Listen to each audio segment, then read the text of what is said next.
Hi there, I'm Nandini from NK Academy, your friend, English trainer, and your personal coach. In today's lesson, we are going to learn how to talk about food in English. In this video, we have different sections. In the first section, we will discuss like how to describe a food. In the second section, we will be discussing how to express our likes and dislikes about food. In the third section, we'll have conversation about food, and then we will have a conversation about how to choose a restaurant, and then in the last section, we will go to a restaurant and see that how to place an order. So are you ready? Let's begin.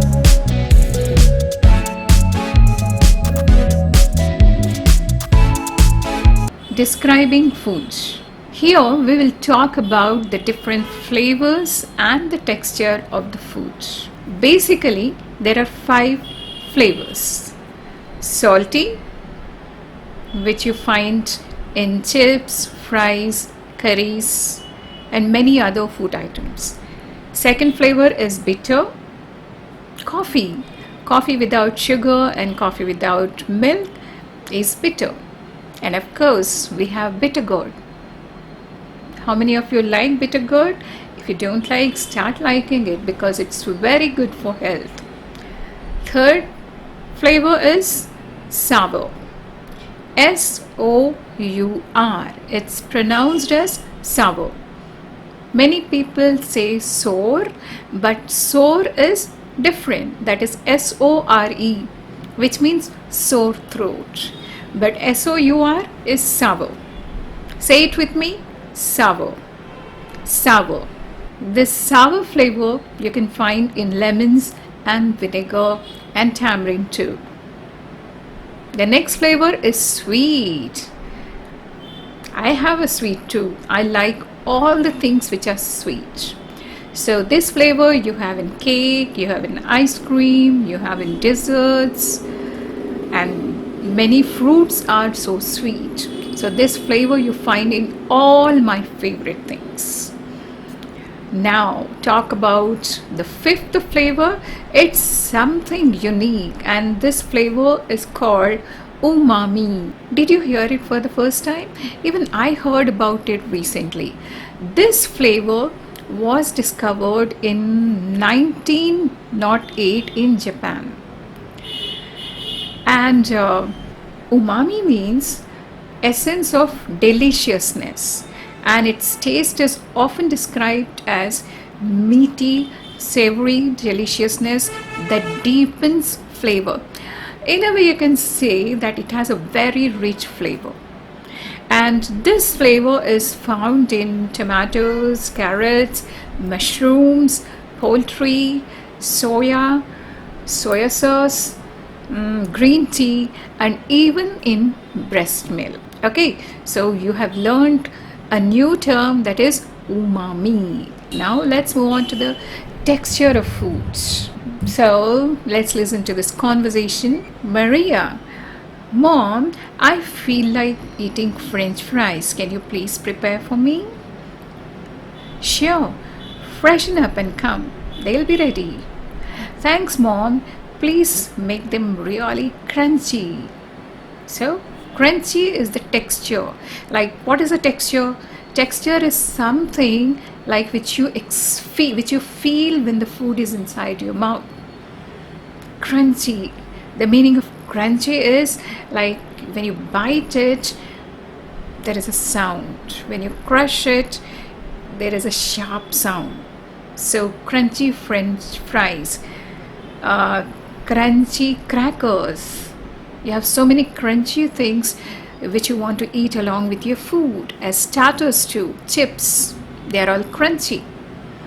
There are other textures too which are soggy. Soggy means something very, very soft. You don't want soggy chips, you want crunchy chips. And then there is another texture which is called chewy. Chewy, which needs to be chewed hard. When you overcook, especially meat, if it is overcooked, it becomes very hard and you really have to chew it very hard. So, chewy also is one texture. Mushy. I don't like mushy rice. Means very soft and pulpy. So these are the different kinds of textures. Crunchy, soggy, mushy, chewy, and succulent and juicy. Even that's a texture. Now, another situation, let's listen to this conversation. Priya says, I'm avoiding fried food. Mike, that's good. You can still enjoy air fried ones. They are healthy. Priya, you're right. And sometimes I eat baked ones as they are prepared with less oil. So here you find some words like fried food, air fried, and baked. Baked and fried, they are common. But probably many of us have not heard about air fried. When you air fry the food, it means that the food is fried in hot air. And for this, you use air fryers. So a new word for you, that is air fried. Okay, let's listen to another conversation between mother and daughter. Payal, do you want to eat scrambled eggs or poached eggs? No, mom, give me sunny side up. Now, what does scrambled eggs mean? They are made from eggs stirred, whipped or beaten together while being gently cooked on slow fire. Then what's poached egg? An egg dropped from its shell and cooked in simmering water for about 5 minutes, you get poached egg. And what's sunny side up? You just break an egg, put it on the frying pan, let the white settle down, it hardens, but the yolk is still runny and it maintains the round shape, and this looks like sun. That is sunny side up.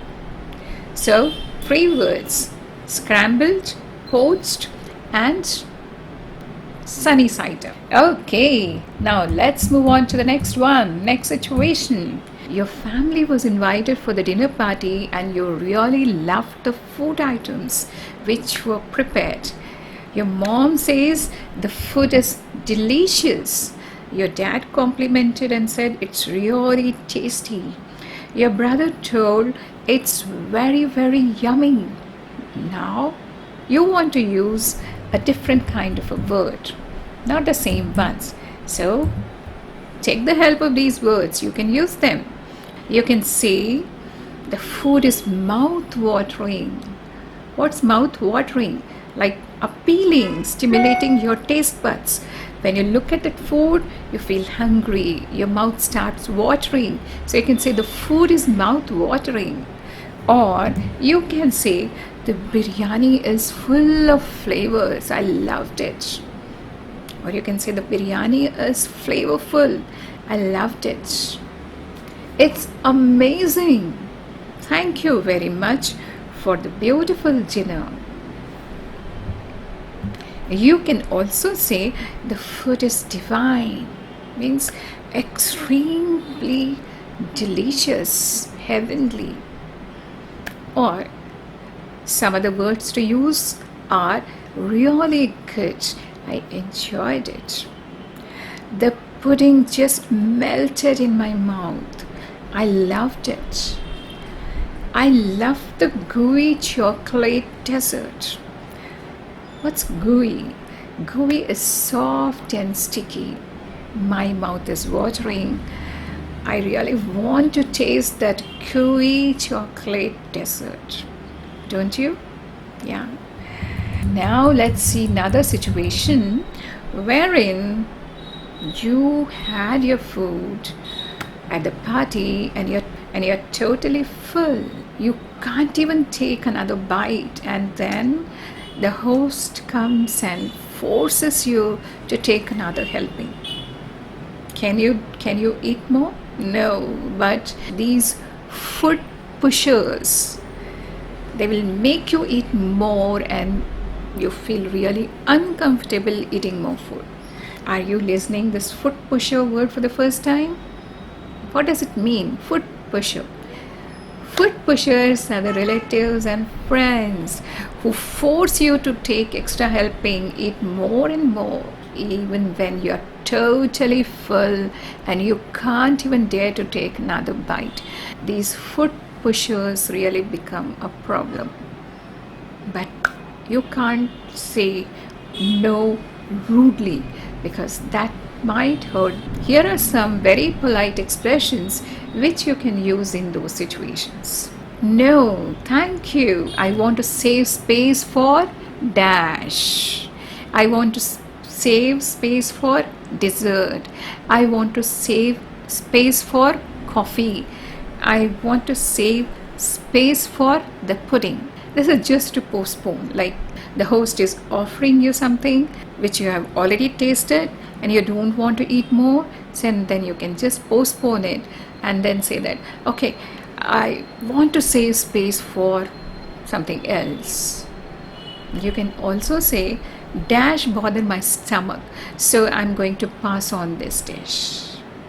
It could be peppers, or it could be garlic, or it could be the spices. So you can just say, spices bother my stomach, so I will just pass on this dish. Another way is, this looks great, but I really want to enjoy what's on my plate now. Or you can say, oh, I'm full, I couldn't eat another bite. Thanks for the amazing meal. No matter how much you like or you do not like the meal, being gracious guest is the most important thing. The host had taken so much pain to prepare the dinner or the lunch, so you can't be rude. Always compliment the host. Use these sentences. You know, this meal was amazing. Thank you so much for hosting. Oh, my favorite part of the meal was the chicken curry. I'm so impressed you made it. I can never make it right. I really appreciate the way you made lasagna. That's my favorite dish. Thanks a lot for preparing such a delicious lasagna. I really appreciate how much effort and thought you put into dinner. Thanks. When you compliment, the host feels happy. So do compliment. Now the next situation, your family decides to go out for dinner. These sentences can be used during that time. What do you want to eat? And the answer can be, let's go to dash. You can say the name of the restaurant. Let's go to Taj. Let's go to Subway. Let's go to McDonald's. Let's go to Chipotle. See the use of to. What's the phrase? Let's go to. And then you can say the name of the restaurant. Or you can also say, let's go to an Italian restaurant. Let's go to a Chinese restaurant. Let's go to a South Indian restaurant. Any of these ways you can say, but maintain the phrase, let's go to. There is another way of saying, you can use the preposition for. Let's go for Chinese. Let's go for North Indian food. Let's go for Mughlai food. Here we are talking about the type of food. Mughlai, Chinese, Italian, Mexican. If you like sushi, then you can say, let's go for Japanese. If you want to be more polite, then instead of saying, what do you want to eat? You can say, what would you like to eat? Now you can also ask, what sounds good? In this context, the question means, what food sounds good for you? And here you can just say a single word: Indian, Mediterranean, Chinese, Mexican, Japanese. One word and that's enough. One more question you can ask here is, what do you feel like eating? The reply can be anything, like let's go for Chinese, let's go to an Italian restaurant, let's go for fast food, or you can say let's go for something very light. These questions can be asked at home too, like your mom asks you, what do you want to eat? And you can answer, Mom, I really want to have something light, just soup and salad. Mom, I really want to have really tasty. Can you prepare some veg pasta? Use these sentence structures.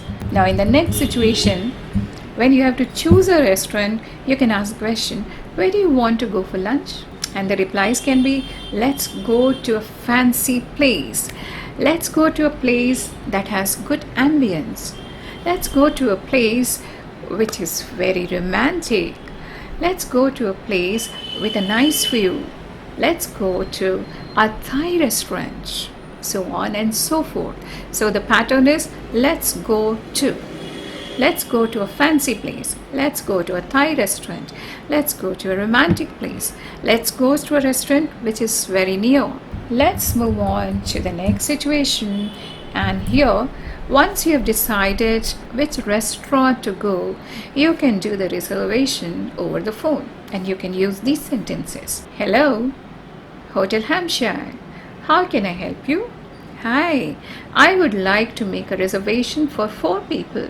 May I know your name, please? I'm Nandini. Then, when is your reservation?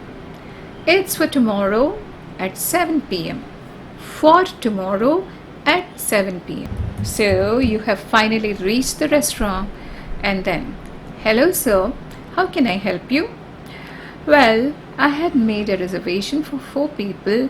My name is Nandini, so can you guide me to the table? Of course. This way, so he shows you the table and you settle down on the table and then you say, can I have the menu, please? Sure. Here it is. Would you like to order some drinks? The answer can be, no thanks.